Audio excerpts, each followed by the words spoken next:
Look at this. Look at this pawpaw tree. Just look at it. Right up to the top. As you can see, there are some fruits on it, and we're just beginning to. I've seen it go through several cycles. This plant, what you see there, you can see it does have reasonable abundance of leaves, doesn't it? And look at the fruits. But I can tell you, because I know the owner of this house, and I know they've harvested fruit from this tree, this pawpaw plant, several times, and it has never yielded one single pawpaw fruit that was edible.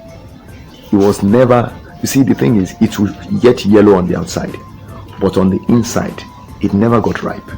I've never seen anything like that before. We can't explain it, but I did notice I think about a year ago when I visited the house. This particular plant was producing pawpaw fruits that had some kind of whitish mold on top of it. So in other words, it was like an infection, and I think the infection has gotten into the system such that it only appears to yellow on the outside. It never really becomes ripe. So the yellowing that happens is the result of the infection. I think the infection is systemic. In other words, it's right in the plant itself. So even the inside of it, through which the nutrients are delivered to the fruits, it's a corrupted process. That is the same way a child can be corrupted. I'm sure you can see me in the I've done that just so you can see me, know who's talking to you. That's the same way a child can be corrupted. Nigeria is experiencing an astronomical rise in the number of cases of domestic violence, especially leading to fatalities by like death and grievous bodily harm and all that being inflicted on individuals and couples. And the reason why that is happening, because I read it, the reason why I'm doing this short video is because I saw a post in one of the groups I belong where somebody was kind of lamenting about the fact that,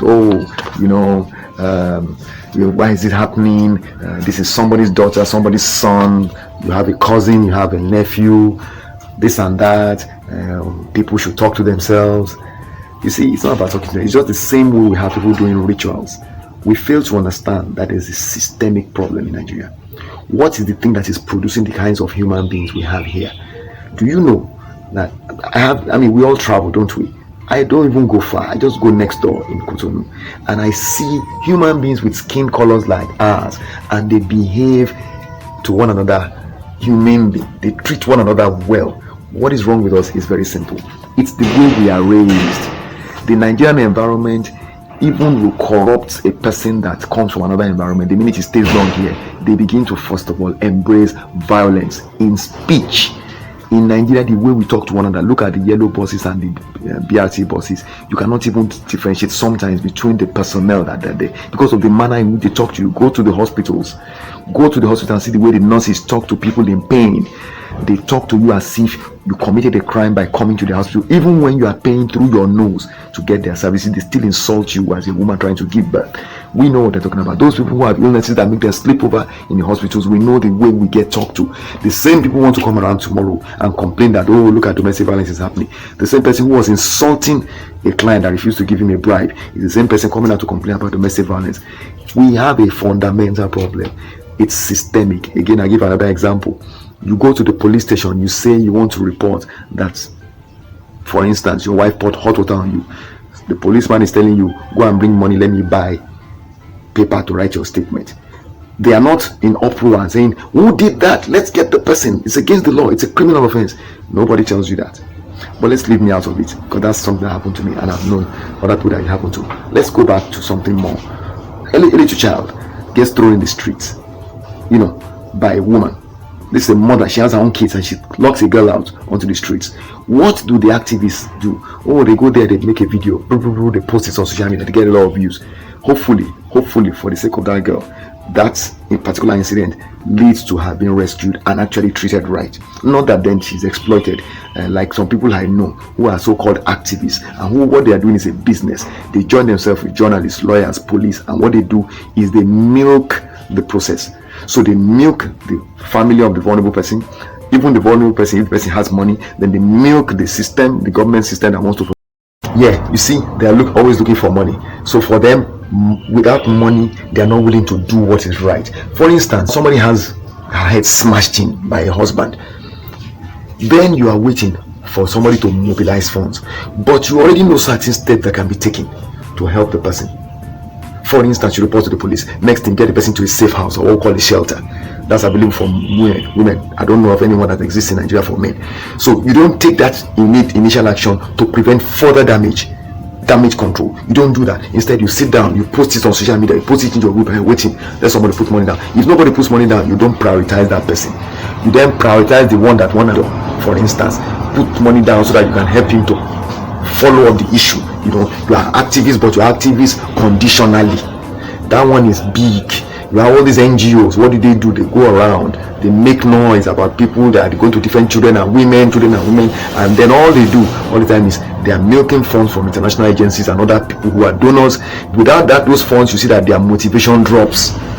So you have the other people who are employed by way of salary jobs to do the job of mediating and intervening and rescuing people who are victims of abuse. You watch them and you see that all the time their motivation is always dependent on what they think will be the extra they'll get. So they're earning a salary, they're happy about that, they're willing to stay there. It's exciting for them. What I'm trying to say in essence is that people are being driven, instead of being driven by a desire to actually make a change in society, people are driven more by their desire to make money or get profit or get fame and recognition and clout and influence. That's what's driving them, and that's sad. So what can we do differently? It's very simple. The first step is we have to learn to give corrective feedback to people without sentiments. So you man or woman, when you see bad behavior, call it what it is. Don't be conditional in your willingness to say it, and don't look at whether or not it's going to make you popular or not. Do we have the courage to do that? I don't know, but that's the way I live my life, and that's why if you're a truth teller, many people will not like you, because many people don't want to live that way. All right, for so many reasons. Now, please note, everything I've said in this recording about the behavior, it's a trend, and it's a majority of people are behaving in that manner. But like I said before, there are exceptions. They are there. There are people who are not doing the bad things I'm talking about, and so I acknowledge them, I salute them, and as I said, some of them that I know, I'm going to acknowledge them formally and publicly because of the role they played in helping me get through my struggles as a victim and as a survivor, actually, of domestic violence. What I am saying is that how do we solve the societal problem in which this thing continues to grow? I'm saying that the way to go, the only way to solve this problem is, first of all, let each person take ownership, all right, of the problem. We are the ones that created this problem for ourselves because we are not acting with integrity. So let's start acting with integrity. Let's call it what it is. Wherever we see it, whoever we see doing it, it doesn't matter if it's man or woman, tell him or her, what you're doing is wrong. Stop it now. If you don't, I'm going to escalate. In Benin Republic, one of my friends, a Nigerian who's a local forex dealer, told me that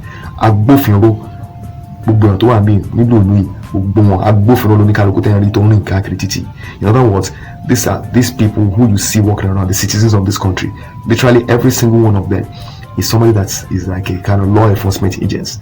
Okay, that's the way they live their lives. So if you are found misbehaving in any way, in a manner that contravenes the laws of the land, you will actually find that your fellow citizen is the one that picks up the phone or takes a walk down to the nearest station to report you. They are not going to wait, and they're not going to look at whether or not they know you or whether they like you.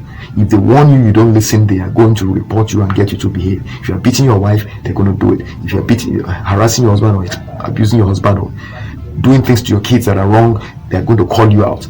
These are people that have learned that it's better to correct the problem when it's still small before it becomes oversized. The problem in Nigeria is that we don't have a system like that. People think instead they should align themselves with the abusers, who they think is more powerful, or the person who they think is more powerful in the relationship, and profit from it. If they're not going to profit from it, they're not really willing. So we've got to change that behavior and begin to look at taking action in line with what we know is the right thing to do. For instance, therefore, we want to challenge our police, challenge the lawyers, challenge the medical professionals. Do your jobs right. Don't, because of monetary gain, then turn the results upside down and bear false witness and things like that. Is that possible? It is. However, it requires a higher mindset. Right now, people are just driven by the need to survive or to profit and to thrive financially, and so they're ready to literally sell their own souls. So once we get rid of the influence of money in making us tarnish our character, once we get rid of that and begin to act in line with our spiritual values, this problem will go away. So in the home, father and mother, all you have to do is teach your kids the way to live honorably and with integrity by acting that way with yourselves in front of the kids, and they will do the same thing when they go out into the world. It's not happening, but we can change it. We can make it happen. Like I said, each person should take ownership of this problem. I don't think the government can solve it. I think it starts from us as a people. What we will not accept, the government will see, and the government will fall in line. This is my own belief, and that's why I'm living my life like this. If I'm the only light that people see, maybe they can take their own light from me, and therefore we can become more in number. If we all do this, there will be a change. This problem will go away before we know it. Let me add this disclaimer. Nigeria's domestic violence problem has become a pandemic, and the reason why it's that way is because we have developed a culture of profiting from pain. Literally everyone in the society, with very few exceptions, has developed himself or herself into the kind of human being that looks for opportunity. We are opportunistic minded. So whenever we see somebody in trouble or in need, we switch straight away to that predatory mode of thinking, where we're looking at how can I get something out of this. So the gate man is greeting you not because he loves you or likes the way you look or wants to just appreciate you. He's greeting you because he wants money from you. The person who's at the gate when you are pleading to be let in is looking at the way he can get money out of you. The man who is at the hospital, who's supposed to arrange for you to see the doctor, is looking at the person in the ministry. The same thing. You want to collect your check in the private company. It doesn't matter what. Even in the church, it's the same problem. Everybody wants a piece of whatever action they think is about to take place. It applies in domestic violence as well. You cannot go to the police and easily find somebody that will just do their jobs. Instead, they want to profit from your pain. You came to report that armed robbers came to your house. They still want you to put that money before you get it. You've just been robbed. They want you to put that money.